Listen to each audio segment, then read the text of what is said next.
Stage پر تشریف فرما معزز علماء کرام، خصوصاً رفیق درس اور جماعت اہل حدیث کی نمائندگی کرنے والا ایک اچھوتا شاعر جناب جمیل اختر شفیق تیمی حفظ اللہ و طولہ، اور مدرسۃ العلوم الاسلامیہ مرول کے روح رواں اور کئی نسلوں کو سنوارنے والی اولو العزم شخصیت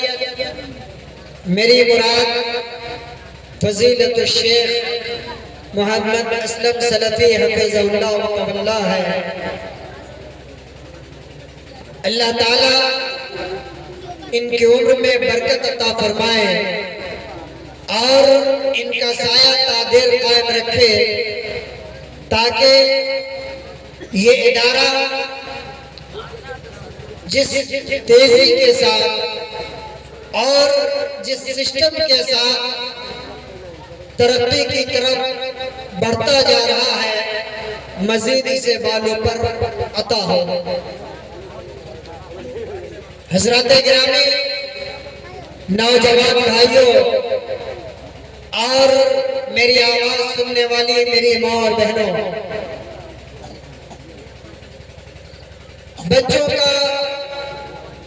یہ ثقافتی پروگرام، یہ انعامی مقابلہ جس میں بچے اور بچیوں نے مختلف موضوعات پر تقریریں پیش کی ہیں، بڑی خوشی ہو رہی تھی دیکھ کر سن کر کہ واقعی اور سچائی یہ ہے، میں یہ کہنے میں بالکل حق بجانب ہوں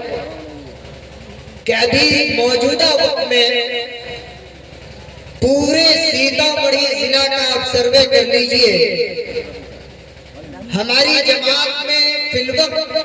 2 ہی ادارے ایسے ہیں جو بڑی تیزی کے ساتھ اور سسٹم کے ساتھ تعلیمی امور کو انجام دے رہے ہیں، جس میں ایک مدرسۃ العلوم سلفیہ مرول باج پٹی اور دوسرا مدرسہ ضیاء العلوم سلفیہ پرسا پریہار ہے۔ میں ان کے اراکین کو اور ان کے منتظمین کو مبارکباد پیش کرتا ہوں کہ ایسے وقت میں کہ جب باز مخالف سر اٹھائے ہو، جب ہر طرف سے طعن و تشریح کے تیر چل رہے ہو، ایسے وقت میں یہ ادارے قرآن و سنت کا مشن لیے ہوئے خالص سلفی منہج کے مطابق قرآن و سنت کا علم یا اس کی روشنی دنیا انسانیت کے اندر پھیلانے کا کام کر رہی ہے۔ اللہ تعالیٰ ان اداروں کو حاسدین کے حسد سے محفوظ رکھے۔